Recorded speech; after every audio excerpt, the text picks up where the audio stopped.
fantastic laners. That's something we've praised them for typically, and we just haven't really seen it come through. So my hope is that EDG can see the bot lane perform. I'd love to see Viper and Mako popping off again, and perhaps this is the chance.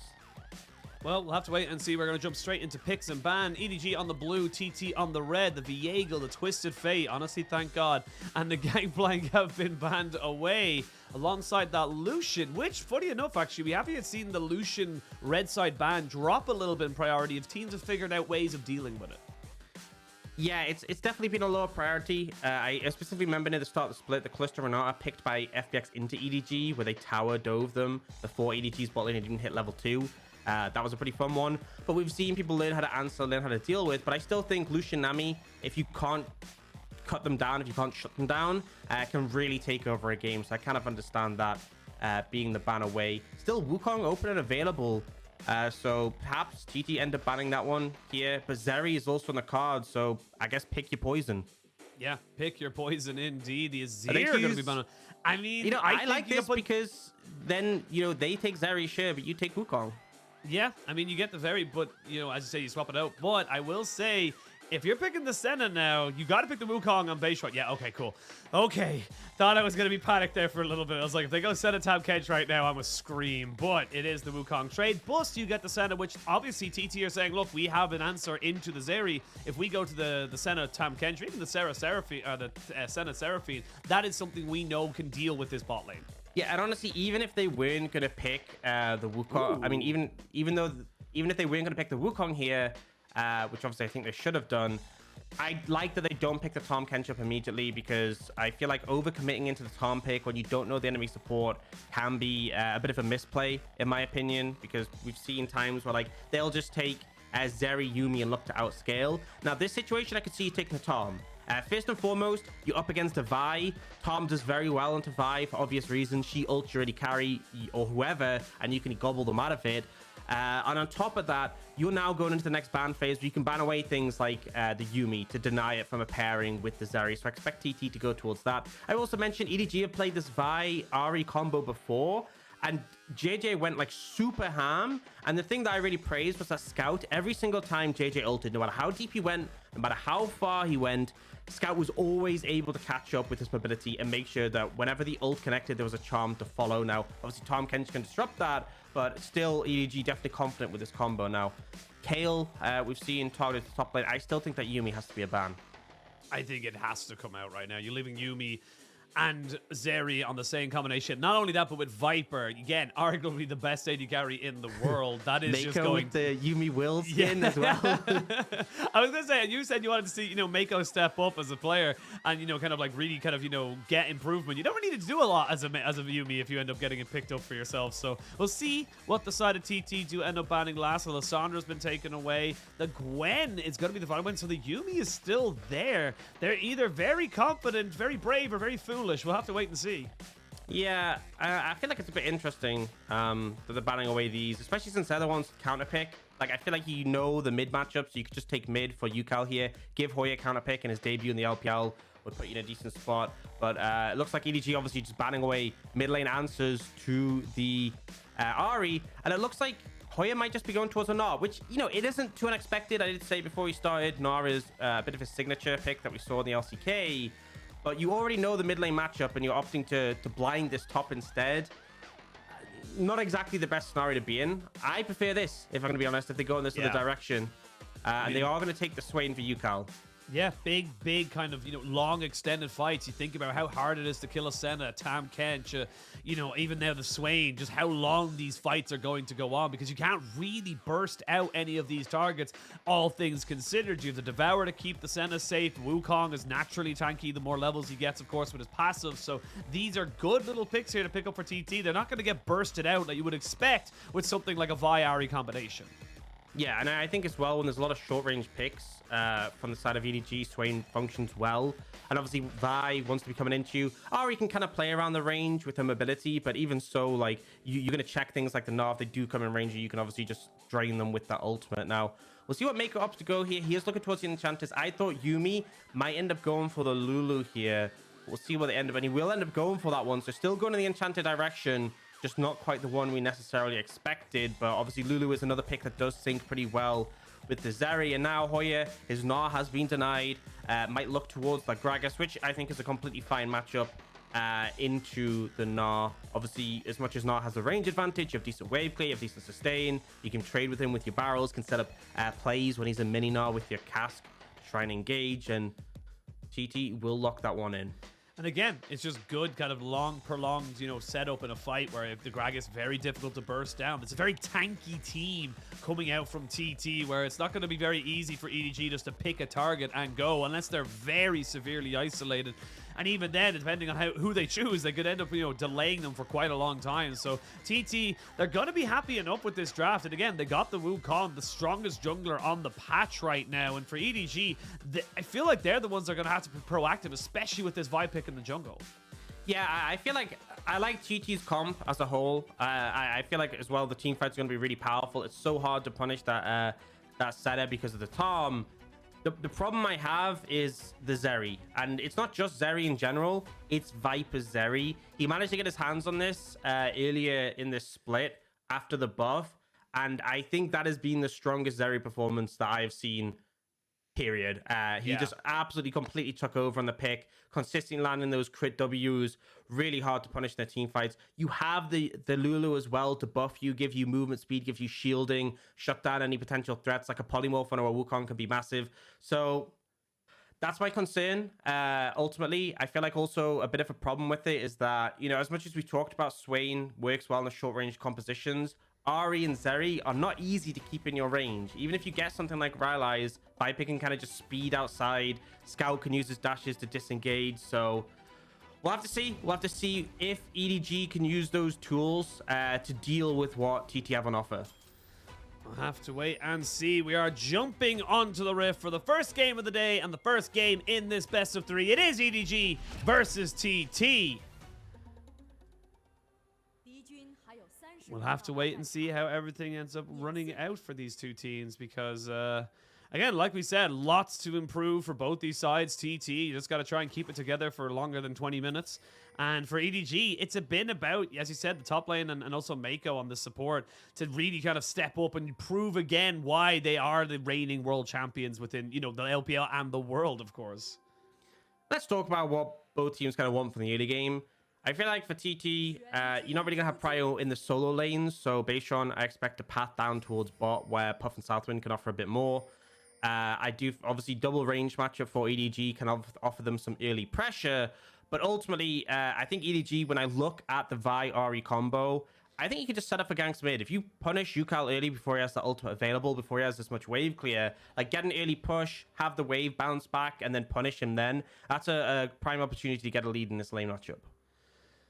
Well, good warding here from EDG means they know exactly where Southwind and Puff were trying to make something happen there, and this is just kind of par for the course. You do have a fairly decent level 1 coming out from the Senatam Kench with the Tongue Lash and, of course, the Q from the Senna as well, so you can get some decent damage and healing off as well. But it's going to be a pretty standard start for both junglers as they start on the blue side of their jungles and work their way down and up respectively. So JJ is going to be on the bottom half of the map with Bayshwan on the top. So we might actually see some bit of a kind of a separation of priorities here from both junglers.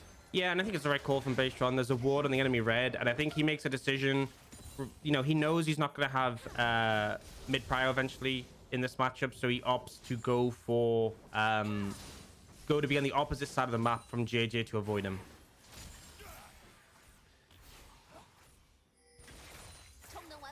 We kind of wait and see. You've always set up the early game. We'll see how that ends up panning out. But I feel like if this game goes, you know, into the very late game, again, you have a Senna, you have a Tom Kench, they will be good. But I will say, like, the mid game, the 2-item spike from something like the Swain and the Wukong is incredibly scary for TT. So EDG, they have to be wary of when and where they're starting fights. And honestly, it could be around those dragons that we really start to see both these teams look to try and gain those advantages.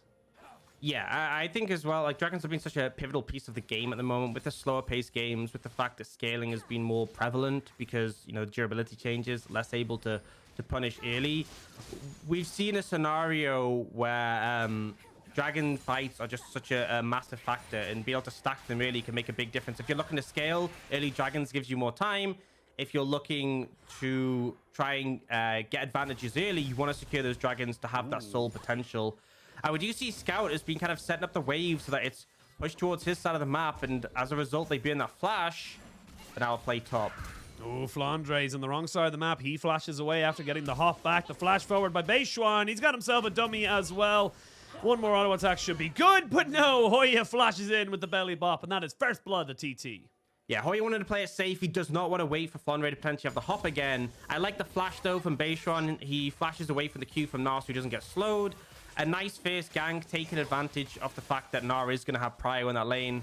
And both teams able to get off those early ganks, but obviously TT finding more favor. Finding a little bit more failure. Now Beishuan is going to help Yukal push this one out. You know, always nice to see the jungler helping out the mid laner, especially when he is as low on mana as he is right now. Wants to try and maybe keep those biscuits for another trade sometime down the line, because it's going to be able to TP back. No real change in the mid lane there. And yeah, again, this is kind of par for the course for what we've seen for TT all split. They are a very good early game proactive team.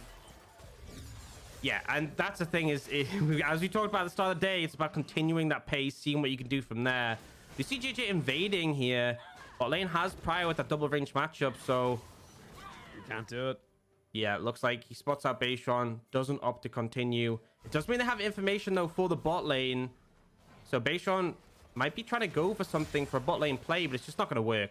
Nah, Viper can get over the wall here. Not really much else you can really do about that one there. And EDG will just take that priority, get themselves a reset, get themselves back out with a couple of items underneath their belt.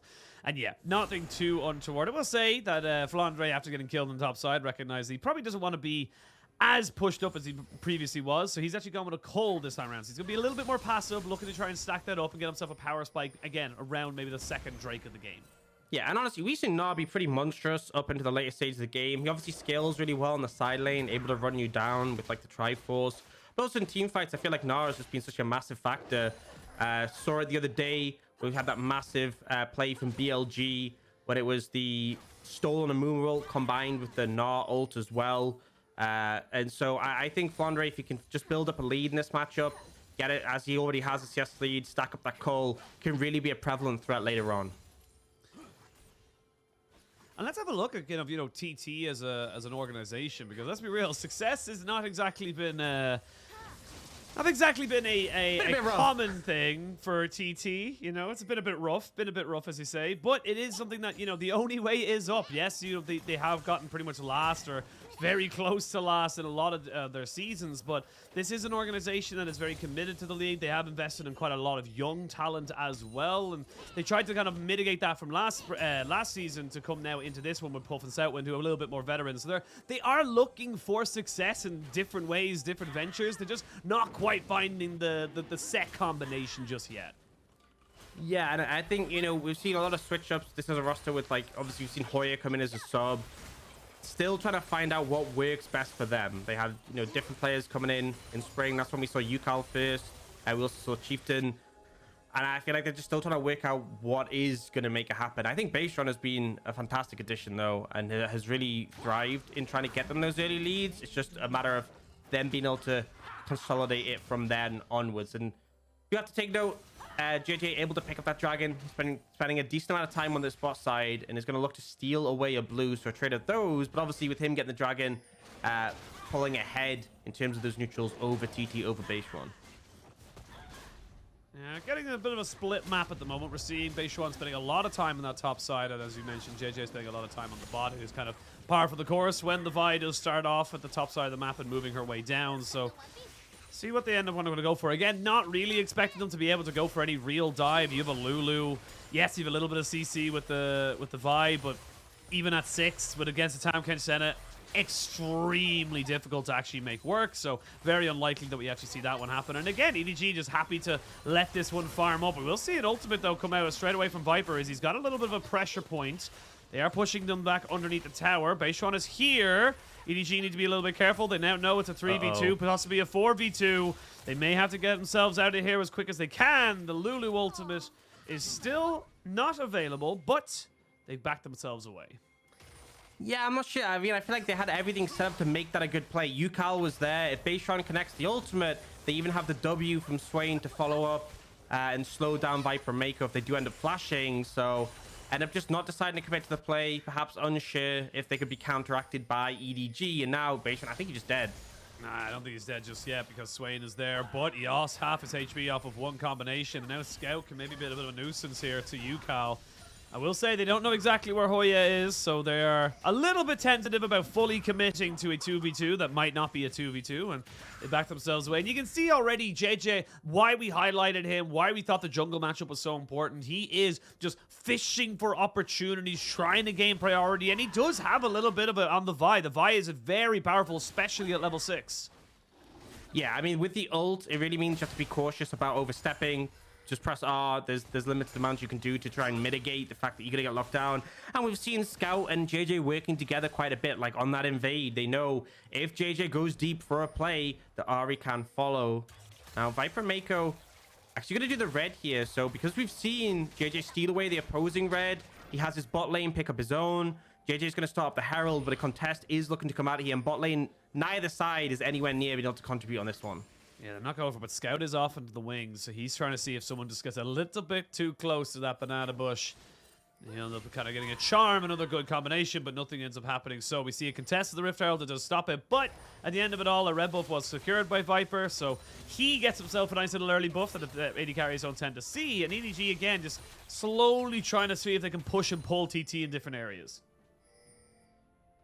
And I think the thing is, if we do end up getting a big fight over that Herald, it really comes down to execution. I feel like JJ holds so much weight in his hands with that Vi ultimate. If you can burst someone out before the fight starts, that kind of makes all the difference in being able to find a quick skirmish. Because if you have someone like Bayshore or Yukal who are slippery, who can survive for quite some time, if Southwind gobbles someone out of your ultimate, that can really mitigate your ability to find a favorable team fight and find any pressure, in all honesty.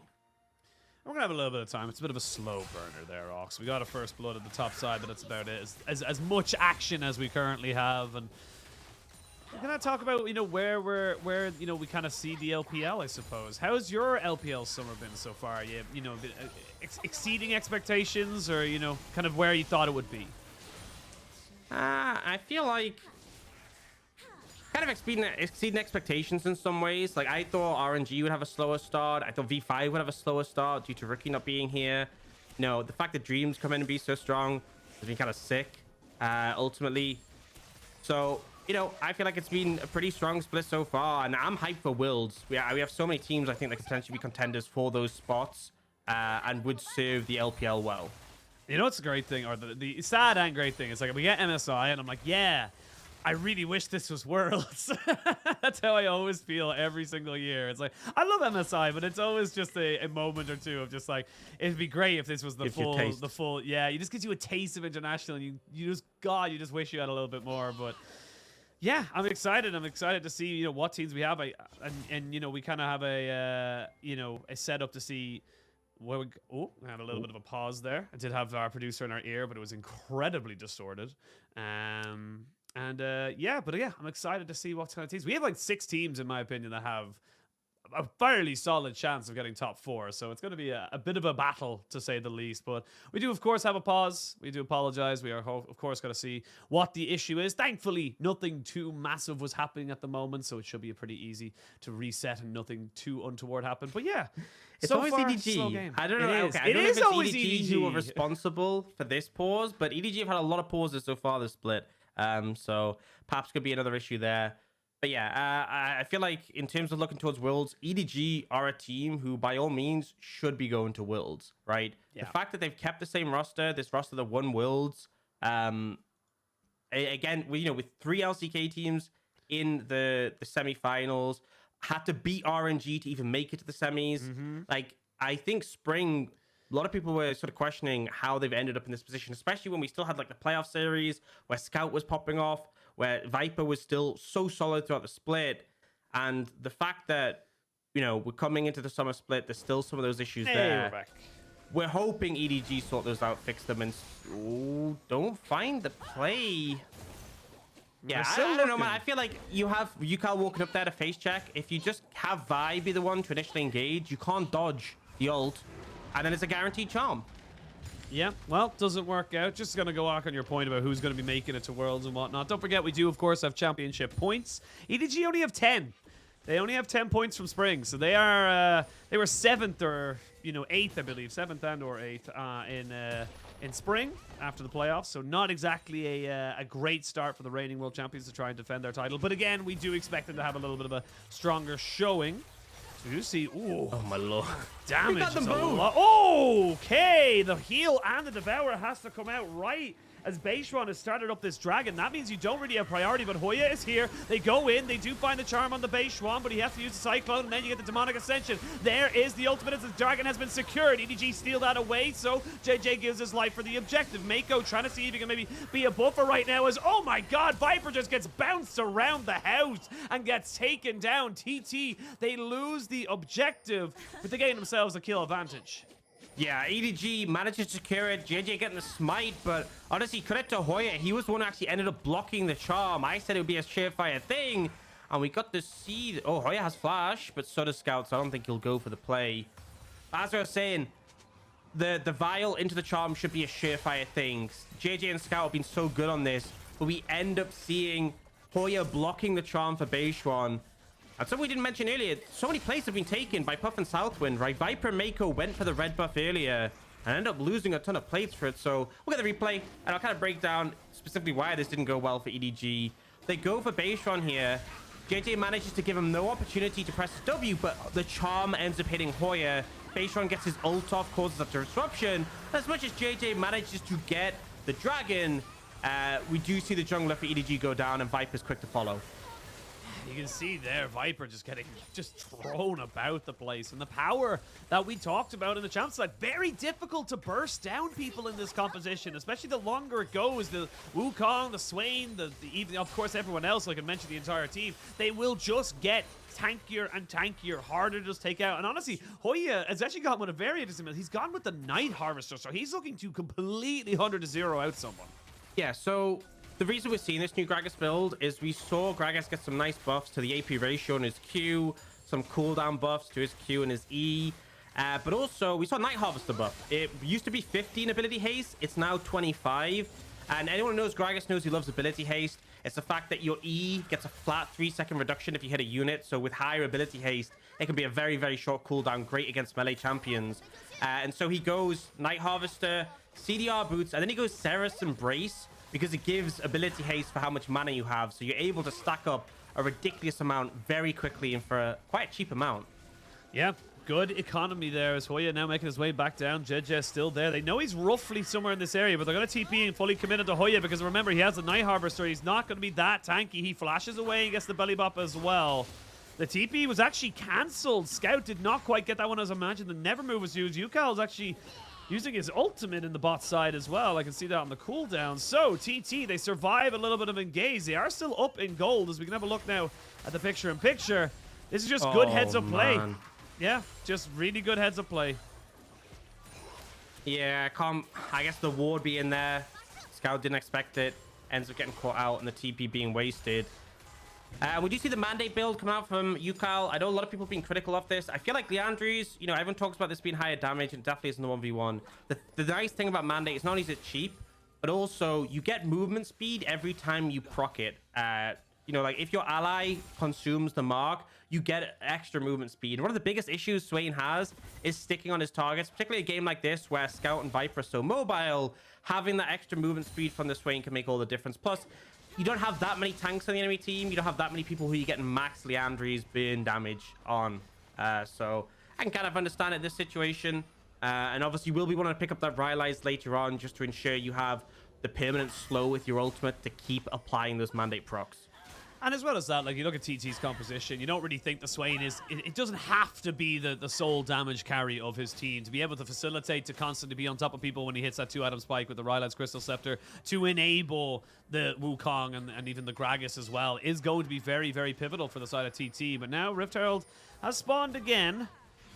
As ADG are in the vicinity, the charm goes wide, as does the Orb of Deception, but... not to be outdone, TT looking to try and maybe get on top of Viper. He can dash over the wall, but that's down now for about 20 seconds. So You're in an opportunity here. They get the bounce back, and oh, JJ gets completely finessed right there. Hoya on this Gragas has been fantastic. Yeah, Hoya having a great debut. Just picks off the enemy jungler. JJ even burns flash but can't get away. And TT able to pick up the mid-tier 1 as a result, I should think. Scout trying to have something to say about it, but isn't even close. The problem is, when TT are grouped up at this, like as 5, you don't have the damage to burst someone out quickly before TT can respond when they're all there. And even the squishy member Puff has a Tahm Kench just to keep you safe. Like if you commit the ultimate from the Vi or the charm from Scout, you commit forwards onto a target, you're just liable for them to be gobbled up. But now TT are posturing for this dragon. And with JJ only just spawning now, it's pretty difficult for EDG to contest this. Yeah, very difficult. And oh, they get the charm down. It's going to be the root down. Beishuan actually in a bit of a trouble. Stoutwin flashes away as well. They still have the Devour available to them. JJ has come back as the dragon is up and available. This would be sole point for here for EDG. The TT making sure they don't let this one go. Hoya still waiting for his ultimate. Actually, he's got his ultimate back, so he might go for another bit of an engage. You can just see how little this poke is landing on top of TT. With the Senna, you have so much sustain, and even in both nearly everyone's kind of kits, you have so much innate sustain. Oh my lord, that Viper though. damage, though, is doing a lot. Yeah, Viper good at landing those, but obviously, as you said, the sustain from TT mitigating it. Bit of burst in return from the Q from Hoya. The big thing is Scout no longer has ult. They waited it out. That's why they disengaged. And EDG's team fight is so much weaker without Scout having that ult available. They're struggling to approach it. I think TT could just look for the fight, especially with Hoya on the flank here, ready to go.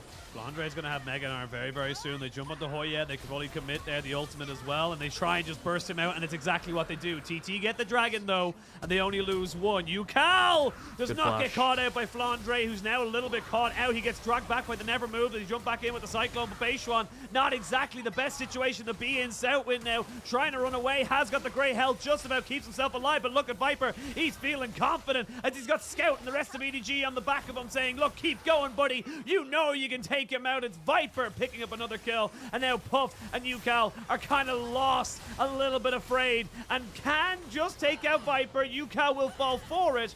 As you can see, a little bit of a flash forward. Puff is feeling confident. Puff is feeling good. Scout playing with the Fog of War, but no, not quite able to make it work. And Puff somehow salvages that play.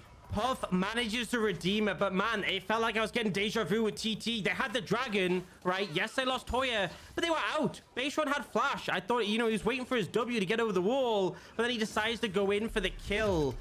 Just completely unnecessary in the situation.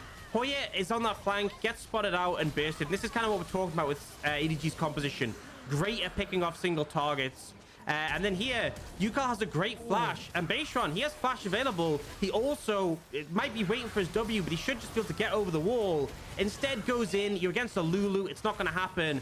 And this means EDG is now able to chase and pick up more kills. And honestly, if Puff hadn't made this big play, this could have been devastating for TT. Yeah, could have been devastating. I will say, look at Puff in this fight as well. He really does just target priority so well. And then Scout just not recognizing he was on a ward. I will say, though, Viper might be the caught out now again. They're going to look for him. They're going to try and jump on top of him. They're going to use the explosive cast to make sure he cannot escape. Stoutwin picks that one up, and all of a sudden, TT, they're picking up the pace. Did a good job of finding these picks, honestly. Hoya grouping up with the team and making this happen.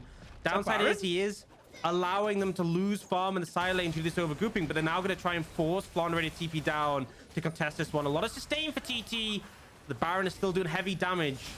I mean, Scout's there. Yes, you have a TP from Gnar, but he's exhausted. He's not going to have the Mega Gnar for quite a while. And Beishuan, though, attacking up a little bit too much here. EDG very, very happy to walk in as they are very healthy. TT, I like the idea. You got the TP out of Flandre. Good decision to back away. But look at the cost. Look at the waves. Massive wave crashing bot.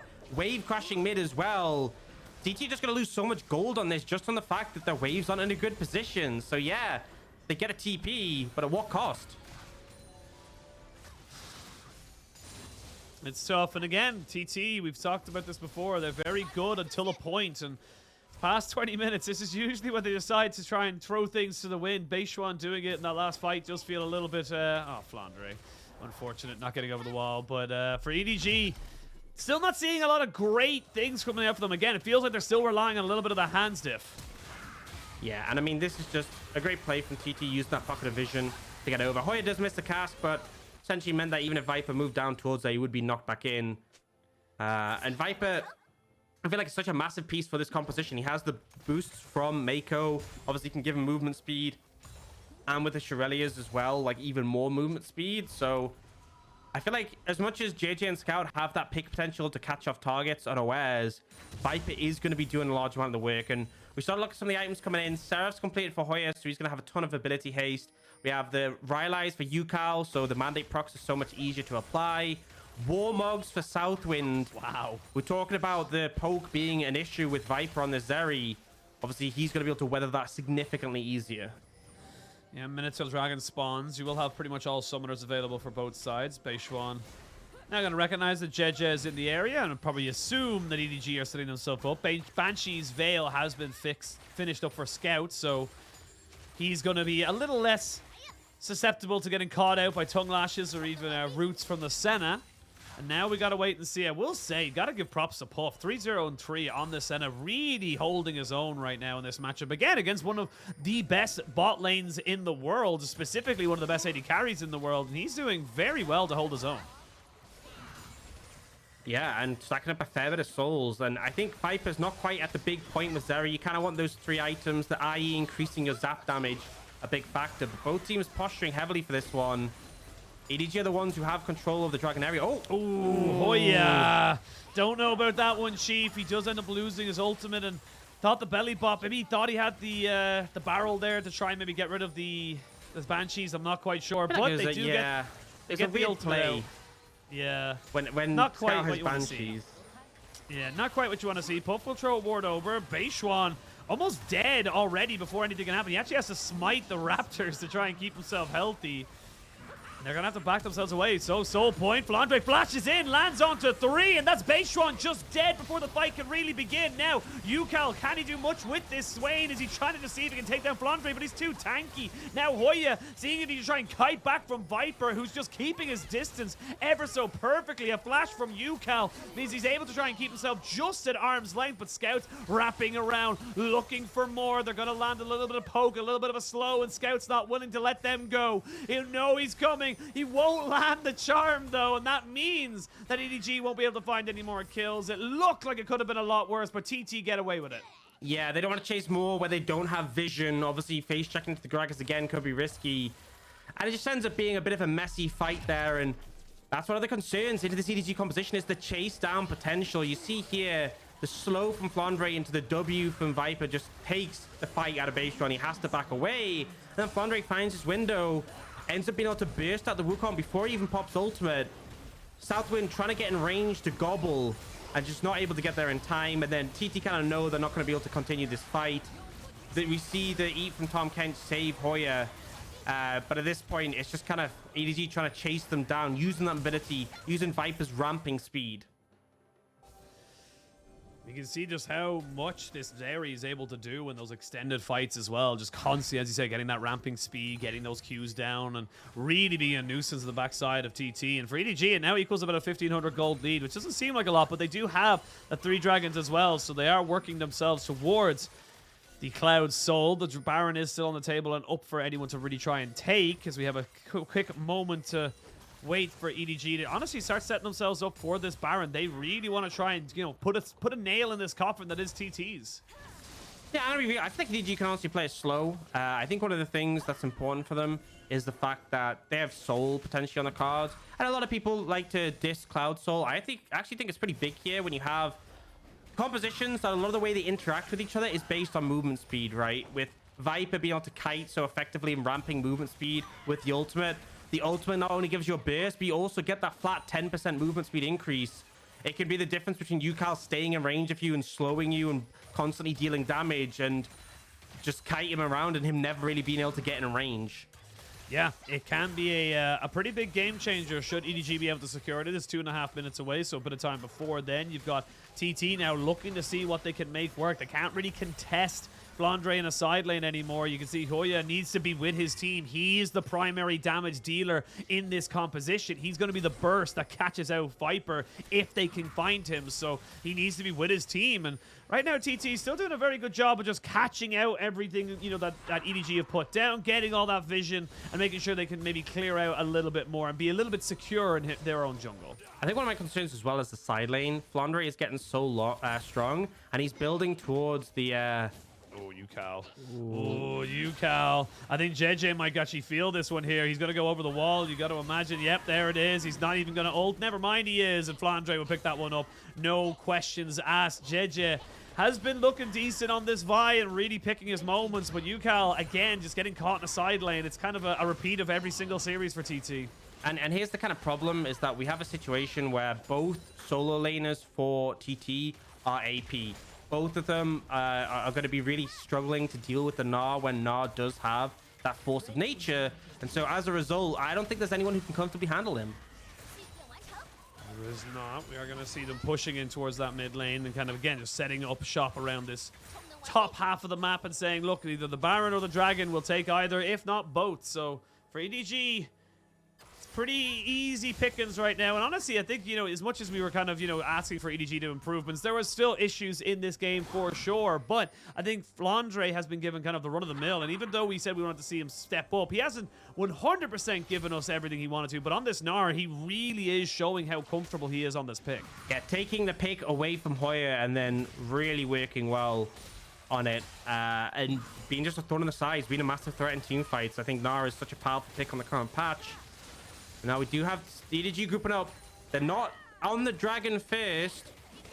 And we do actually see a TP coming in from Hoya. Looking for a bit of a flank angle. Remember, we did say TT have that strong team fight if they can stay on top of EDG, and they're looking right now. Yeah, they're looking for it. They're going to have to try and go for it. There's the Vi ultimate to try and set it up. Nice isolation of Mako as they try and jump onto the Lulu, but he's still a Lulu, which means he still has the sustain to keep himself alive. The Gragas and the Wukong have fallen. Southwind is getting so as far away as possible because Viper is just tearing through this team. He is moving forward so confidently, knowing that nobody can take him down. He's just shy of landing a couple of those Qs, but at the end of it all, it's still all EDG, and they'll get themselves the soul. Man, and I felt like with Mako getting cast in like that, I thought it was a sure thing. I feel like you're picking off the Lulu, denying all that peel, but Mako manages to somehow survive, and then EDG are there for the cleanup. Flandre, once again, massive, but Viper, we're talking about a 3-item spike. The IE completed, just such a massive threat for TT, and they just don't have the answers. But see, the replay, Hoya does a fantastic job. You know, there's question mark pings coming in, they do spot him out, but this play gets the cask onto Mako. And I think Puff was just backing away here. Doesn't actually hit Mako, so he ends up surviving. Baystron trades his life, and then Hoya isn't actually that tanky. He gets slammed at the wall, just deleted. And this is the point where EDG are just able to chase down and clean up. Yeah, and you see that it's just so hard once the Zeri gets ramped up like that to really try and do anything. But look at the damage from Viper as well. 5,200 in that last team fight. And it's just so difficult for anyone to really contest him. I was talking about this coming out of the draft. Just like, you know, I like TT's composition, but Viper Zeri, you know, and I feel like that's enough. That's enough. And now with the Cloud Soul, that extra movement speed, he's going to be a menace. You already are getting a massive buff from your ultimate when you start stacking up. Mako's giving you extra movement speed. You have 10% flat from the Cloud Soul. And also, you know, the fact you get that extra burst when you pop your ultimate means, like, you know, obviously with Zeri, you normally have to stack up the movement speed. That burst at the start means you can kind of bridge the gap. So you get a burst of speed, you start stacking up your ult speed, and then you're just going to be lightning fast the entire team fight. I love this from the side of EDG. They just said, all right, double black lever. The more armor we can shred off of these people on TT, the better it is for Viper. It means he can go for pure damage like we've seen. He's going pure crit as of the moment. And yeah, again and again, we're seeing that, yes, the Wukong is a fantastic pick, but the Zeri is just that little bit better. Dawning Shadow just to try and scout out this Baron scout. is off to the side. They know roughly that he's there. Now they know exactly that he's there. As Flandre almost stacked up to the Mega as he's going to try and jump on the south wind. That's the Tam Kench. He's very tanky, but he will just start to get shredded down as the rest of TT just have to walk away as EDG just 5-man him. Hoya is going to go golden, but only for a moment as Viper picks up 2, and Viper is just tearing everyone on TT. An absolute new one. Triple kill for Viper on the Zeri, and this game is done. Man, Viper's just something else. It is such a pleasure watching him on a high-skill champion like Zeri, a champion where even your auto attacks in quotation marks are skill shots, right? Your Qs have to connect them consistently, and it just feels like he can't miss. You know, W feels like a point-and-click skill, and Viper is just completely on form. EDG should just be able to close this one out. Yeah, it was a bit of a slow burner at the start. It did take a little while to pick up the pace, but eventually EDG found their winning formula, and TT will fall 1-0 down now in this series as EDG just trying to find back their form. I mean, Viper Zeri, you can't let him have it. You cannot let him have it, especially with Mako on an enchanter there to buff him up. The Cloud Soul was kind of the nail in the coffin, but yeah, I feel like we've talked about TT having that early lead and then fumbling. This felt like it was